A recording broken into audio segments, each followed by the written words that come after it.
me gustaría que fuéramos a Segunda de Crónicas, capítulo 20, un libro que probablemente leéis así mensualmente.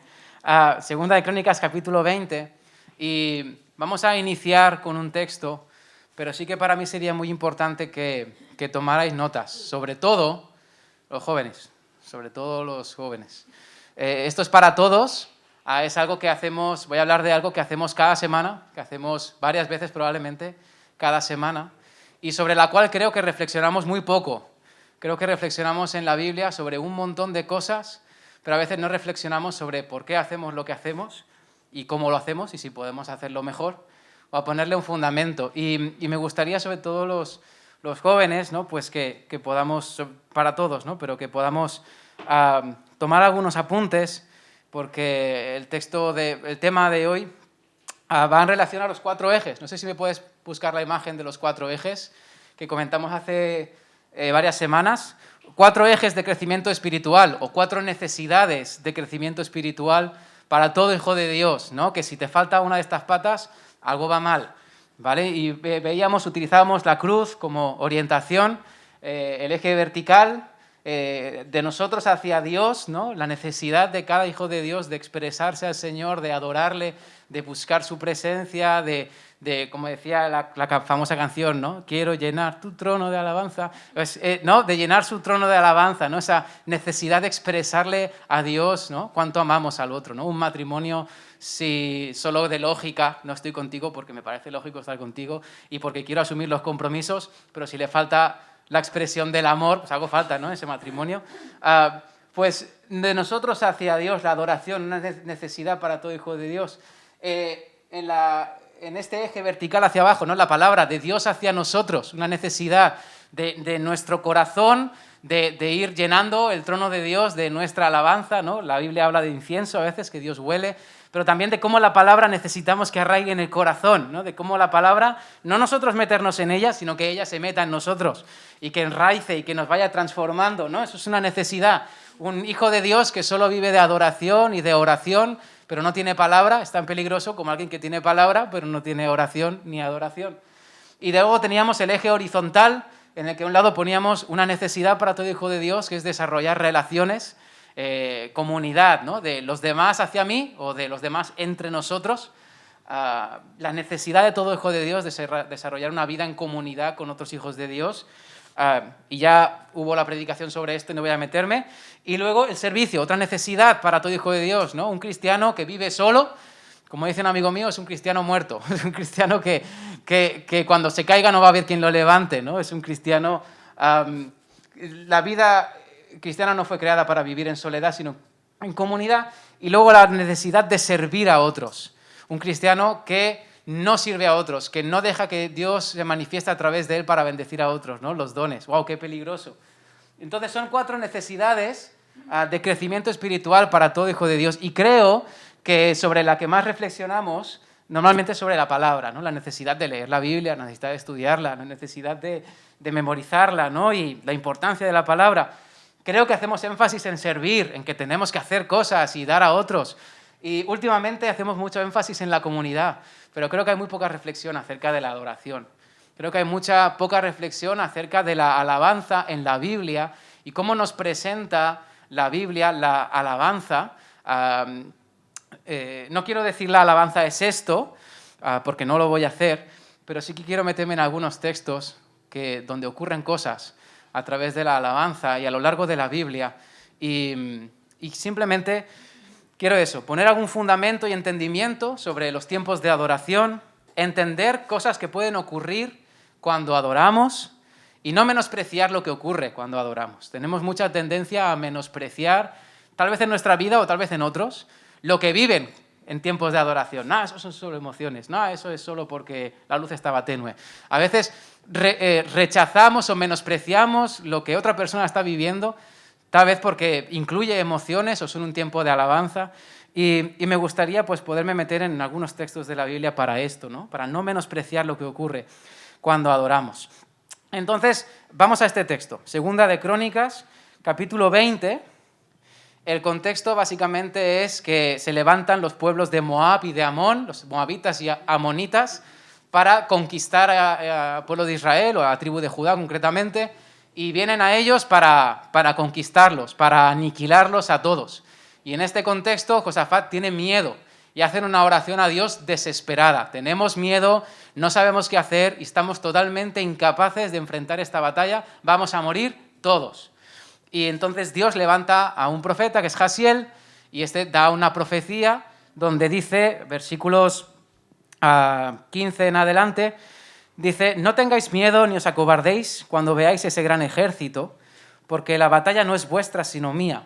Mañana, cuando ellos suban por la cuesta de Sis, vosotros saldréis contra ellos y los encontraréis junto al arroyo, frente al desierto de Jeruel.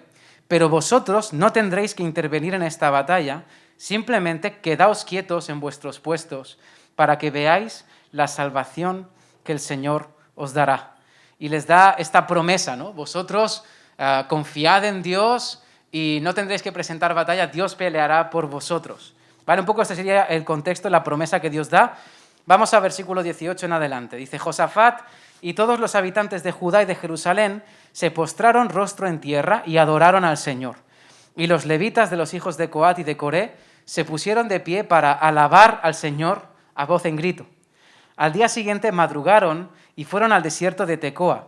Mientras avanzaban, Josafat se detuvo y dijo: habitantes de Judá y de Jerusalén, escuchadme. Confiad en el Señor y seréis librados. Confiad en vuestros profetas y tendréis éxito. Después de consultar con el pueblo, Josafat designó a los que irían al frente del ejército para cantar. Al frente del ejército no para pelear, para cantar al Señor y alabar el esplendor de su santidad con el cántico que sale mucho en la palabra. Dice: dad gracias al Señor porque su gran amor perdura para siempre. Tan pronto como empezaron a entonar este cántico de alabanza, el Señor puso emboscadas contra los amonitas, los moabitas y los del monte de Seir, que habían venido contra Judá, y los derrotó. Y me impresiona este versículo 22, dice: ¿en qué momento Dios manifestó su poder? ¿O en qué momento empezó la batalla? ¿No? En el momento en el que se pusieron a cantar esta canción, una canción que sale a lo largo de todo el Antiguo Testamento. Incluso hay un salmo específico donde el salmista está pidiendo al pueblo que lo repita constantemente, ¿no? Y a veces es necesario repetir una frase, ¿no? A veces dice: ¿por qué la repetís tanto? Porque a veces cuando la repites se te está haciendo una realidad, está arraigando en tu corazón, y lo iremos viendo esto. Pero me encanta que dice: tan pronto como empezaron a entonar este cántico de alabanza, el Señor puso emboscadas contra los amonitas. Me gustaría hablar, en primer lugar, cómo la adoración nos ayuda a que la presencia de Dios se manifieste en un lugar. Y vemos aquí que creo que todos aceptaríamos la premisa de que la oración tiene poder. Creo que tal vez nadie se atreva a negar esa frase, ¿no? Que la oración tiene poder y cuando oramos a Dios ponemos las situaciones en manos de Dios y pasan cosas. Pero por alguna razón no hacemos lo mismo con la alabanza. Cuando hablamos de la alabanza, pues la hacemos como un trámite a veces. No, lo importante es la palabra, lo importante es la predicación de la palabra. Sin embargo, no nos damos cuenta que cada semana dedicamos media reunión, 45 minutos o a veces más, a cantar a Dios, forma parte de la mitad de nuestra reunión, y a veces lo consideramos como simplemente un trámite para pasar a la Santa Cena y luego al mensaje. Y no vemos el poder, la presencia, la reflexión que hace la Biblia sobre ello, ¿no? Vemos que el pueblo de Israel va a presentar batalla, pero ¿cómo presentan batalla? Con adoración. Y esto se repite a lo largo de muchos textos de la Biblia. Y voy a decir bastantes textos, por eso me gustaría que tomarais notas. Pero pensad en la batalla de Jericó. ¿Os suena Jericó? La ciudad está con los grandes muros, gigantes. ¿Cómo venció el pueblo de Israel esa batalla? ¿Quién lo sabe? A ver, de examen de escuela dominical. ¿Cómo? Porque, si lo sabes, ¿por qué me preguntas? ¿Dando vueltas? Sí, dando vueltas. Tenían que dar vueltas alrededor de la ciudad de Jericó, pero ¿quién iba adelante? Los sacerdotes que iban tocando las trompetas, presidiendo el arca, la presencia de Dios. ¿Quién iba adelante alrededor? ¿Y cómo pelearon esa batalla? ¿La pelearon con espada o la pelearon con ejército? No, con adoración, adorando a Dios, reconociendo el amor, lo que fuera de Dios, ¿no? Pero poniéndolo a Él en el centro, y pelearon esa batalla y vencieron. Y vemos cómo muchas veces a lo largo de la Biblia la alabanza viene presidiendo la presencia, el poder de Dios manifestándose en un lugar. Esto está en Josué capítulo 6, para los que apuntáis. Hay otro texto ya en el Nuevo Testamento, en Hechos 16, donde tenemos a un Pablo y a un Silas que están en una cárcel por causa de predicar el Evangelio. Y dice que no solamente están en la cárcel, sino que les han metido en lo más profundo de la cárcel, en un lugar oscuro. Les ponen grilletes en los pies, ataduras en las manos. Y es un lugar oscuro, ¿no? Y pues están allí incluso por haber hecho algo bueno, ¿no? Por haber predicado, por haber liberado a una endemoniada. ¿Y qué decisión toman en un momento oscuro? ¿Qué decisión toman Pablo y Silas? Hechos 16, ya lo iréis a buscar, pone que se pusieron a cantar. Y se pusieron a adorar a Dios, se pusieron a cantar salmos o himnos, no sé, Sublime Gracia, uno de estos. Se pusieron a adorar a Dios en medio de la oscuridad de la cárcel, en medio de la noche, me imagino que serían completamente oscuras, y dice que mientras estaban adorando hubo un terremoto y se abrió la puerta de su cárcel, no solo de la suya, sino de todos los que estaban allí. ¿Y cómo terminó esa escena? Con la salvación del carcelero y de toda su familia. ¿Y cómo empezó todo? ¿Cómo empezó la manifestación de Dios en libertad en las cárceles y de salvación en la casa de la familia? Porque los hijos de Dios empezaron a adorar en un momento de oscuridad. Decidieron, en vez de quejarme, voy a adorar a Dios. En vez de generar dudas, ¿por qué estoy aquí si estoy haciendo lo correcto? Se pusieron a adorar a Dios. Y esa adoración marcó diferencia, trajo libertad, pero no solamente libertad, sino salvación. Salvación a la familia del carcelero. Vemos cómo a veces pasan cosas cuando adoramos a Dios. Vamos a ir aún a más textos, pero pasan cosas cuando adoramos a Dios. Es normal que sucedan cosas. Tenemos un Dios increíble, inmenso, y cuando adoramos a Dios estamos invitando a este lugar, ¿no? que Él obre, que Él actúe. Simplemente que es como la oración. Estamos invitando a Dios a que Él actúe sobre situaciones, pero lo hacemos con alabanza, con música, y es algo increíble. Hay otro texto muy curioso, uno de los más curiosos de la Biblia, pero también incluye aquí a Josafat, como en Segunda de Crónicas, pero está en Segunda de Reyes, capítulo 3, versículo 15. Segunda de Reyes, capítulo 3, versículo 15. Tenemos de nuevo a Josafat, que va a enfrentar una batalla, tiene miedo. El problema de Josafat era que se juntaba con quien no debía y entonces quieren preguntar a Eliseo para saber cuál es la voluntad de Dios en esa situación, que escuche la voz de Dios. Y vemos aquí, Segunda de Reyes, capítulo 3, a partir del versículo 14. Vemos aquí Eliseo, el profeta de Dios, amable y humilde. Te juro que si no fuera por el respeto que le tengo a Josafat, rey de Judá, ni siquiera te miraría la cara. Tan cierto como que vive el Señor Todopoderoso a quien sirvo. Y entonces dice, en fin, que me traigan un músico. Que me traigan un músico. Y dice que mientras el músico tocaba el arpa, la mano del Señor vino sobre Eliseo. Y este dijo, así dice el Señor. ¿No? Es decir, no sé si sucede más veces esto en la palabra, pero me parece muy curioso, ¿no? Que él quiere buscar la voz de Dios, él quiere escuchar qué es lo que Dios tiene que decirle a Josafat y al pueblo en este momento. Y pide que traigan un músico. El problema es que nosotros somos religiosos especialistas y entonces ya cogemos, si quiero que Dios me hable, pues entonces pongo música y siempre que haya una predicación terminaremos con música al final y tendemos a la religiosidad con cualquier cosa, ¿no? Y lo malo sería de esto hacer pues una doctrina, ¿no? Pero sí que vemos cómo la música en muchas ocasiones, y aquí también, te puede ayudar a concentrarte, a escuchar la voz de Dios, a leer la palabra. No sé si os ha pasado alguna vez que intentas orar o intentas leer y tienes la cabeza llena de cosas y te es imposible pensar, te es imposible, y a veces te pones música, te relaja, piensas en la canción, te lleva a pensar en Dios, en ciertos aspectos de Dios, y luego vas a la palabra y vas diferente, ¿sabes? O a lo mejor te ayuda a concentrarte, ¿no? Una melodía, una música, un algo. Y, por ejemplo, bueno, no lo he dicho antes, pero el ejemplo de Saúl, que tenía ese demonio, y cuando David venía y tocaba el arpa, el demonio se iba. Simplemente que el problema era que cuando el demonio se iba, Saúl no cambiaba su corazón, y cuando David dejaba de tocar el arpa, pues el demonio volvía. Pero Pero fíjate cómo la adoración en muchas ocasiones puede ayudarte a conectar con Dios, a enfocar tus pensamientos, no sé, a concentrarte. Es algo bueno, es algo necesario. A veces se puede menospreciar, ¿no? Está tocando la música y me ha tocado el mensaje, eso es emocionalismo. Bueno, puede ser, podría ser, pero eso lo decides tú, si es emocionalismo o no. El problema es que muchas veces a las emociones no le ponemos contenido. Vivimos experiencias, a mí me pasa en campamentos, que yo predicaba, o a lo mejor teníamos un tiempo de alabanza, y algunos jóvenes se quebrantaban y lloraban, y le preguntas, ¿por qué lloras? No lo sé, ¿por qué lloro? El problema no son las emociones, el problema es la falta de contenido. El problema es que no enfocamos esas emociones hacia Dios, o no buscamos entender por qué estamos sintiendo esto. Pero no hay que menospreciar la música, ¿no? Y vemos aquí cómo el Señor obra y ayuda a través de la música a Eliseo para profetizar.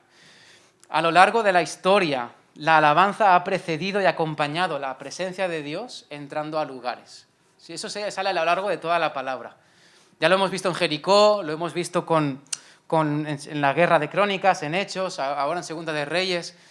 Pero hay momentos específicos donde la presencia de Dios, tanto en el Antiguo como en el Nuevo Testamento, está entrando en lugares, y la manera en la que está entrando, la manera en la que se preside esa entrada es con alabanza, como si fuera la alfombra roja, mediante la cual Dios está andando y entrando en un lugar, la alabanza, presidiendo la presencia de Dios como una especie de invitación. Me gustaría que lo pudierais apuntar. Mi preferido es el traslado del arca de David. Cuando David es rey de Israel y quiere volver a traer el arca, que simboliza la presencia de Dios, a Jerusalén. Y dice que cuando van a trasladar el arca, las trasladan, y durante todo el viaje David está delante del arca bailando, haciendo sacrificios, haciendo danza, haciendo celebraciones, haciendo, de todo. Tan exagerado era que había personas a su alrededor que lo juzgaban, había personas a su alrededor que lo menospreciaban. Tú eres el rey de Israel y estás bailando así, y menospreciaban su adoración porque era demasiado exagerado o porque lo hacía de tal o tal manera. No veían el corazón de David, ¿no? Y ves el arca queriendo entrar en Jerusalén y presidida por alabanza. Y cuando establecen el tabernáculo de David, un tabernáculo que no cumple ninguna de las condiciones que Dios había puesto en Éxodo, ni en Números, ni en Levítico, no cumple ninguna de esas condiciones. David pone un arca como a él le parece, pone unos sacerdotes, pone unos levitas, y lo que fue establecer 24 horas de adoración. Ponía un ritmo de sacerdotes que se sucedían y constantemente, mañana y noche, iban haciendo adoración 24 horas delante de la presencia de Dios. Y vemos cómo se establece ahí el arca y trae gran bendición, y la alabanza que lo acompaña en todo el proceso. También hay la dedicación del templo de Salomón. Cuando traen el arca y quieren dedicar el templo y decir, ya está aquí la presencia de Dios, dice que, Segunda de Crónicas 5, se santifican todos los sacerdotes, se preparan todos los sacerdotes, pero dice que empiezan a cantar una canción que se dice, su gran amor perdura para siempre, o su misericordia perdura para siempre. Y empezaron a cantar este cántico en bucle, y dice que mientras lo cantaban, la presencia de Dios descendió sobre el templo, llenó el templo y cubrió todo el lugar, de manera que tuvieron que dejar de cantar porque la gloria había llenado el templo. La presencia de Dios viniendo a un lugar, transformando situaciones, precedida por alabanza. El nacimiento de Jesús vino precedido por la adoración de ángeles, que dice, gloria, ¿cómo es? ¿Lo sabéis? Gloria a Dios en las alturas y en la tierra paz a los hombres de su buena voluntad. Antes no me lo he acordado y ahora sí. Pero vemos cómo el mismo nacimiento de Jesús, precedido por la adoración de ángeles, la entrada a Jerusalén. Jesús está entrando en Jerusalén de la misma manera que entró el arca con David. Jesús está entrando a Jerusalén y hay una fiesta, hay celebración, hay alabanza a su paso, que le va dando la bienvenida para que Él se manifieste en un lugar. La segunda venida, precedida por adoración, por trompetas. Vemos el capítulo 4, 5, 7 de Apocalipsis con una adoración constante, con una adoración profunda, completa, dando la bienvenida a la segunda venida, viendo lo que Jesús va a hacer en la cruz. Ahora lo comentaremos luego, pero Jesús antes de ir a Getsemaní cantó unos salmos que leeremos luego. Y en la misma cruz Jesús cantó una canción, Salmo 22, Elí, Elí, lama sabactani, Dios mío, ¿por qué me has abandonado? En la misma cruz, en el centro de la cruz, vemos la alabanza allí mismo, en esos lugares. La batalla del Apocalipsis entre la bestia, el falso profeta, el dragón y Dios y los 144.000 y todo esto va a ser una batalla de adoración. El capítulo 14 de Apocalipsis nos habla de que al final lo que va a determinar en qué bando estás es tu adoración. Dice, adorad solamente al Señor, pero no adoréis a la bestia. El que adore a la bestia. Es una batalla de adoración. Y en el cielo va a ser el único de los ministerios que hacemos ahora que seguirá adelante.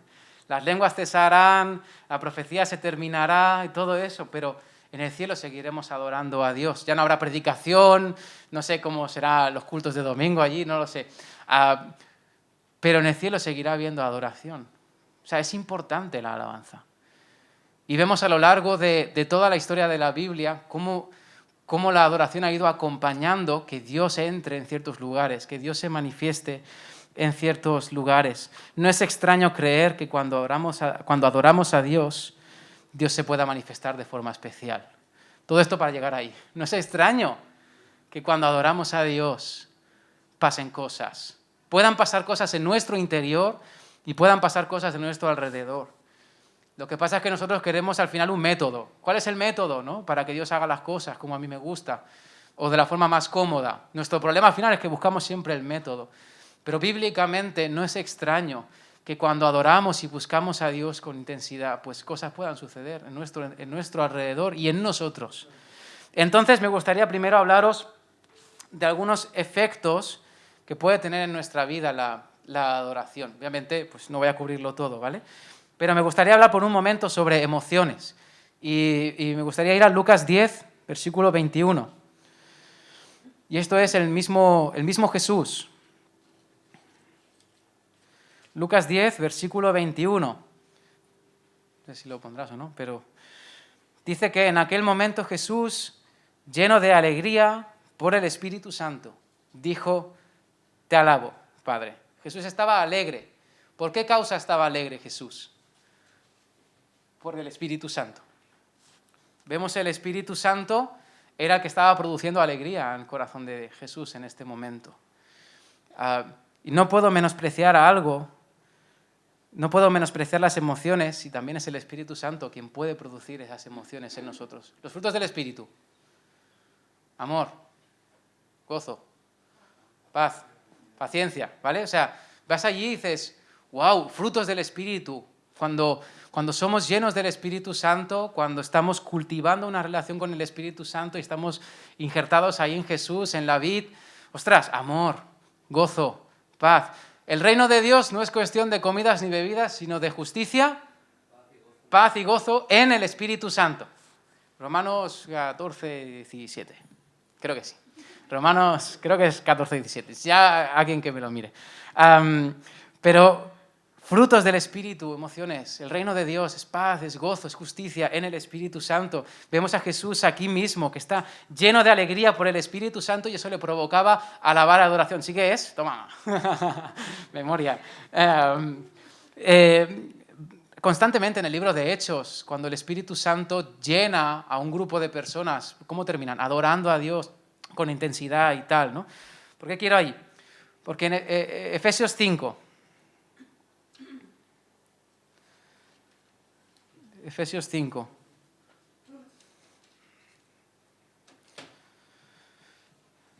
Versículos 18 al 21. Dice, no os emborrachéis con vino, que lleva al desenfreno.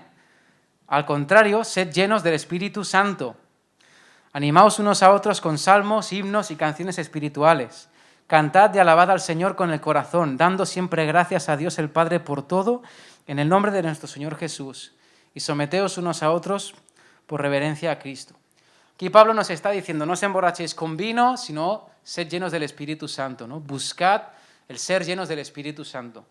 Y los versículos del 19 al 21 son verbos que cuando tú los miras en griego, porque yo sé mucho griego, están en gerundio, están conectados a ese sed. Sed llenos es la orden. Y estos verbos están en gerundio, están conectados. Hay 4, bueno, o 5. La lectura literal sería, no os emborrachéis con vino, al contrario, sed llenos del Espíritu Santo, animándoos unos a otros con salmos, himnos y canciones espirituales, cantando y alabando al Señor con el corazón, dando siempre gracias a Dios el Padre por todo y sometiéndoos unos a otros por reverencia a Cristo. No creo que sean solamente estas 4, pero Pablo te está dando cuatro tareas o 4 cosas en las que tú puedes trabajar para crecer en esa llenura del Espíritu Santo en tu vida, ¿no? Y 3 de ellas tienen que ver con alabanza. 3 de ellas tienen que ver con alabanza y comunitaria también. Alabanza juntos, el pueblo de Dios buscando al Señor en unidad, pero te habla de la alabanza como una razón que te puede ayudar a ser lleno o a crecer en la llenura del Espíritu en tu vida. ¿Y qué produce el Espíritu Santo? Esos frutos, esos tales. Es normal cuando adoramos a Dios y lo buscamos con un corazón sincero, entendiendo que la razón de nuestra adoración es Jesús, la salvación. Estoy enfocándome mucho en alabanza, pero entendemos que son 4 pilares. No estoy desprestigiando para nada ninguna otra de las áreas, ¿vale? Pero ahora estoy haciendo énfasis en la adoración. Y es normal cuando adoramos a Dios poder sentir cosas. Si lo buscas con un corazón correcto, eres hijo de Dios, estás deseando dar gloria al Señor por lo que ha hecho en tu vida y esas canciones, hay canciones muy buenas que te ayudan y te hacen conectar, pues es normal sentir cosas. El problema es que muchas veces nos quedamos solo con la emoción y no le ponemos el contenido. Pero suceden cosas cuando adoramos al Señor. Y hemos hablado de una de las consecuencias de la alabanza, ¿no? La llenura, pero me gustaría ir al Salmo 67. Salmo 67. La Yamina está trabajando hoy, le daremos el sueldo. Salmo 67, versículos a partir del 3, que dice: que te alaben, oh Dios, los pueblos, que todos los pueblos te alaben. Alégrense y canten con júbilo las naciones, porque tú las gobiernas con rectitud. Tú guías a las naciones de la tierra. Que te alaben, oh Dios, los pueblos, que todos los pueblos te alaben. Versículo 6. La tierra dará entonces su fruto, y Dios, nuestro Dios, nos bendecirá. Dios nos bendecirá y le temerán todos los confines de la tierra. Este texto está conectando la alabanza de los pueblos con el fruto, la bendición y el testimonio. Está hablando que te alaben todos los pueblos, Señor. Que te alaben todos los pueblos, ¿no? Y está conectando la alabanza y una consecuencia directa, el fruto, bendición. Y dice, y te temerán todos los confines de la tierra, ¿no? Habrá un testimonio, algo va a ocurrir en las personas alrededor que van a ver o lo que fuera. Pero este texto está hablando del fruto, está hablando de la bendición y del testimonio, ¿no? ¿Cómo conecta eso con la consecuencia directa de vivir adoración? Y cómo no van a pasar cosas cuando adoramos a Dios. Y ya para ir terminando, me gustaría ir por un momento a Jesús.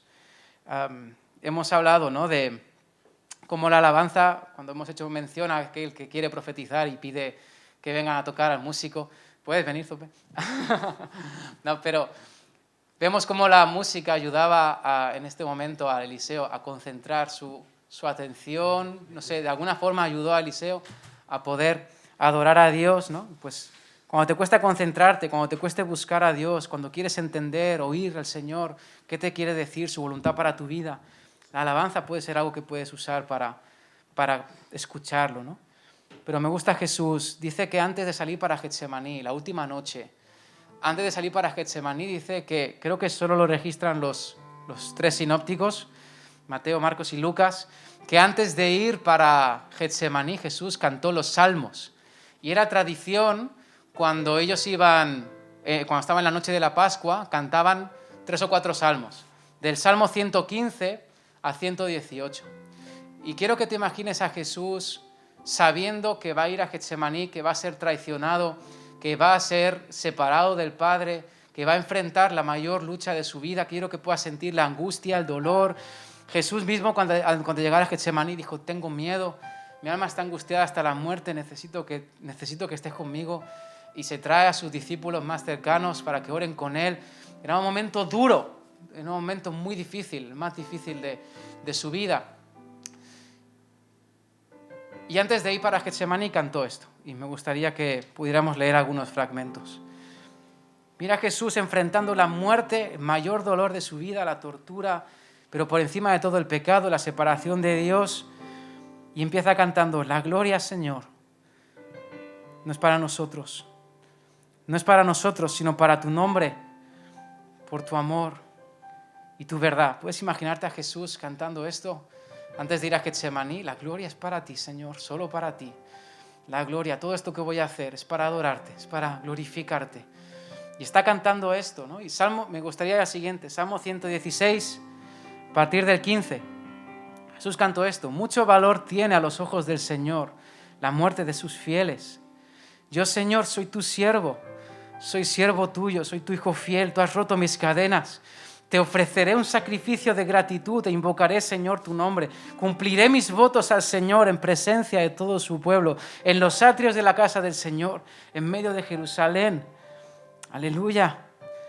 Alabado sea el Señor. Jesús cantando esto antes de ir a la cruz.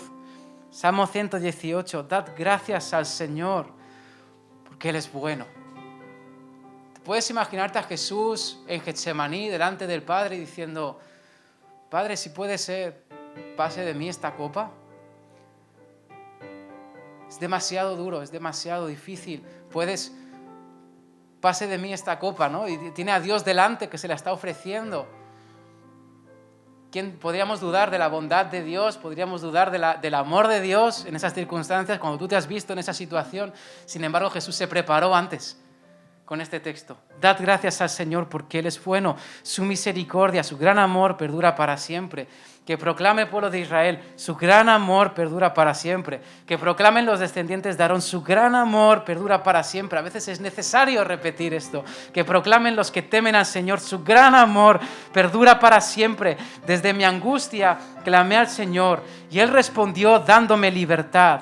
El Señor está conmigo y no tengo miedo. ¿Qué me puede hacer un simple mortal?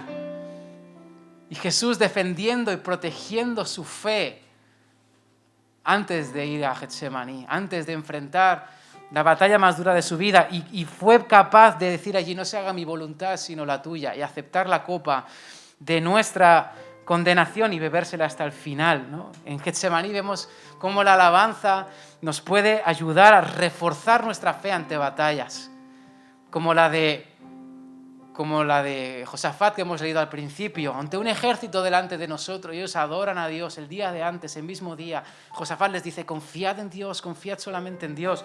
Y lo hacen a través de la adoración. La adoración puede proteger tu confianza en Dios, reafirmarte en tus decisiones, en tus compromisos. Cuando puedas dudar, cuando puedes echarte atrás, cuando puedes abandonar a medio hacer. Y Jesús se reafirma aquí: ¿qué me puede hacer un simple mortal? Tú estás conmigo, no tendré miedo, tú me vas a ayudar. Hermosa es a tus ojos la muerte de tus fieles, de mucho valor. Te puede ayudar a ver la recompensa. ¿Para qué estás haciendo esto? ¿Qué hay detrás de ese dolor, de esa batalla?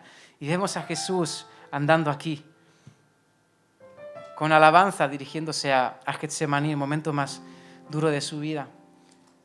Y luego cuando llegó a la cruz, Jesús compartió con nosotros una canción.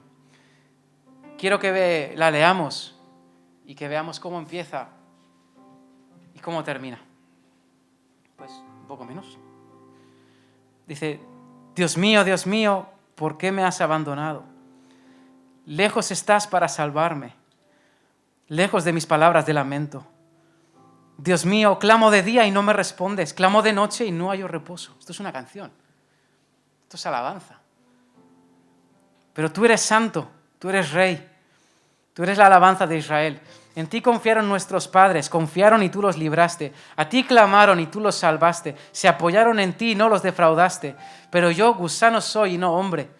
La gente se burla de mí, el pueblo me desprecia. Cuantos me ven se ríen de mí, lanzan insultos meneando la cabeza. Confía en el Señor, pues que sea el Señor que lo ponga a salvo, ya que en Él se deleita, que sea Él quien lo libre. Pero tú, Señor, tú me sacaste del vientre materno, me hiciste reposar confiado en el regazo de mi madre. Fui puesto a tu cuidado desde antes de nacer, desde el vientre de mi madre, mi Dios eres tú. No te alejes de mí. porque la angustia está cerca, no hay quien me ayude. Muchos toros me rodean, fuertes toros de Basán me cercan. Contra mí abren sus fauces, leones que rugen y desgarran a su presa. Como agua he sido derramado. Dislocados están todos mis huesos. Mi corazón se ha vuelto como cera, se derrite en mis entrañas. Se ha secado mi vigor como una teja, la lengua se me está pegando al paladar. Me has hundido en el polvo de la muerte. Como perros de presa me han rodeado. Me han cercado una banda de malvados, me han traspasado las manos y los pies. Puedo contar todos mis huesos con satisfacción perversa. La gente se detiene a mirarme. Se reparten entre ellos mis vestidos, sobre mi ropa echan suertes. Pero tú, Señor, no te alejes. Fuerza mía, ven pronto en mi auxilio. Libra mi vida de la espada, mi preciosa vida del poder de esos perros. Rescátame de la boca de los leones, sálvame de los cuernos de los toros. Proclamaré tu nombre a mis hermanos. En medio de la congregación te alabaré. Alabad al Señor los que lo teméis. Honradlo, descendientes de Jacob. Veneradlo, descendientes de Israel. Porque Él no desprecia ni tiene en poco el sufrimiento del pobre. No esconde de Él su rostro, sino que lo escucha cuando Él clama. Tú inspiras mi alabanza en la gran asamblea. Ante los que te temen cumpliré mis promesas. Comerán los pobres y se saciarán, alabarán al Señor quienes lo buscan. Que vuestro corazón viva para siempre. Se acordarán del Señor y se volverán a Él. Todos los confines de la tierra, ante Él se postrarán todas las familias de las naciones, porque del Señor es el reino. Él gobierna sobre las naciones. Festejarán y adorarán todos los ricos de la tierra. Ante Él se postrarán todos los que bajan al polvo, los que no pueden conservar su vida. La posteridad los servirá. Del Señor se hablarán las generaciones futuras. A un pueblo que aún no ha nacido se le dirá que Dios un día hizo justicia. ¿Cómo empieza el Salmo? Dios mío, ¿por qué me has abandonado? Dios mío, ¿por qué no estás aquí? ¿Por qué me has abandonado ante estos enemigos? ¿Y cómo termina? Con una promesa, ya no mirando su propio dolor, sino a las generaciones futuras, reafirmándose en sus compromisos, reconociendo la bondad, el amor de Dios, de que Dios saldrá vencedor y de que eso va a dar fruto para las siguientes generaciones. Como de repente en medio de la alabanza deja de mirarse a sí mismo y empieza a mirar a los demás, empieza a mirar a su alrededor, empieza a mirar al futuro, y cómo en medio de la alabanza es transformado. De su dolor hace una canción, de su dolor hace adoración, y en esa adoración es transformado. Y lo que empezó siendo el canto más lamentable de la historia, ¿por qué me has abandonado? ¿Por qué estás lejos? Se transformó en una proclamación de victoria, una proclamación, una promesa de Dios a la que se aferra. Puedes transformar tu dolor en adoración. Puedes hacer de tu dolor una canción. Como lo hizo David. Dice que es el Salmo de David, es el Salmo del amado. ¿Cómo puedes restaurar tu interior la alabanza? ¿Cómo puedes restaurar tus emociones? Hacerte ver las cosas ya no desde tu perspectiva, sino de la de Dios. Es increíble. ¿Cómo podemos decir?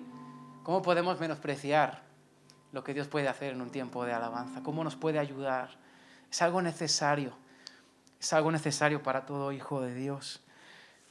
Salmo 30, ¿no? Cómo cambiaste mi lamento en baile. Lo hemos cantado antes. Para que yo proclame, para que te cante, para que te alabe. Ya creo que hemos hablado de muchos textos.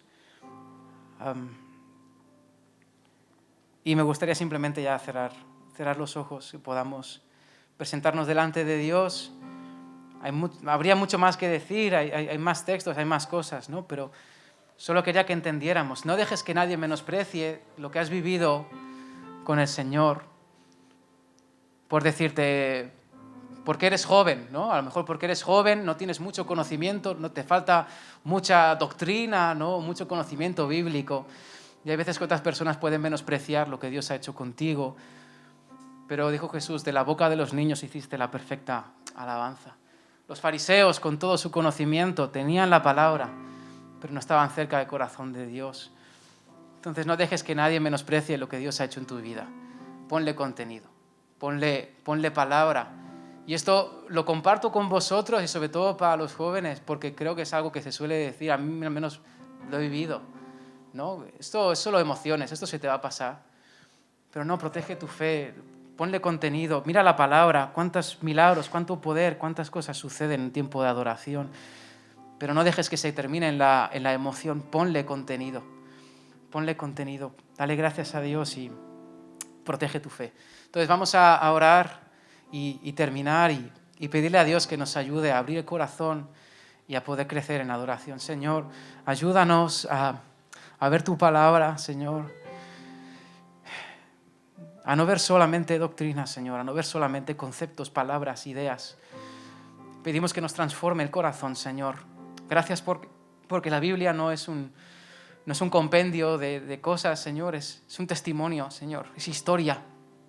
Es un testimonio de hombres y mujeres que tuvieron encuentros contigo y que nos enseñan un camino que podemos andar para encontrarnos contigo también, Señor, a través de Jesús solamente. Y venimos aquí a abrirte nuestro corazón, Señor. Hay muchas situaciones que podemos vivir, la oscuridad de la cárcel, el creer que no vamos a salir del lugar donde estamos, el dolor de la cruz, la angustia para enfrentar ciertas cosas, Señor. Y te pido que la alabanza, que podamos crecer en adoración, que podamos ser como David y hacer canciones de lo bueno, pero de lo malo, Señor. Y poder en la presencia de Dios ser transformados, cambiar el lamento en gozo, la tristeza en celebración, Señor, el traje de luto en un traje de fiesta. Ayúdanos a valorar tu presencia, Señor. Ayúdanos, Señor, a entender cómo la adoración es una invitación de que tú te muevas entre nosotros, de que aquí eres honrado, de que aquí eres buscado. Claro que estás en todo lugar, pero no en todo lugar se te busca de la misma manera. Señor, y aquí te estamos buscando, queremos más de ti. Deseamos que tu reino sea entre nosotros, que se haga tu voluntad en nuestro hogar, en nuestra casa. Y queremos abrirte nuestro corazón, no solo nuestras mentes, no solo nuestras manos. Tienes todo nuestro corazón, todo nuestro amor, toda nuestra búsqueda, Señor. Ayúdanos a crecer y a entender el poder que tiene también la adoración en nuestra vida, para crecer, pero para enfrentar batallas. Y aquí estamos, Señor, porque tú nos amaste primero. Y tú eres la razón de nuestra adoración. Tú eres lo más importante, Señor. Ayúdanos a no enfocarnos solamente en las cosas que pasan, en los milagros, en cosas que puedan suceder a nuestro alrededor, sino siempre hacer como Jesús. La gloria es solo para ti, no es para nosotros, Señor. La gloria es solo para ti, Señor. Ayúdanos a entender y a disfrutar de la adoración y de la celebración en el nombre de Jesús. Amén.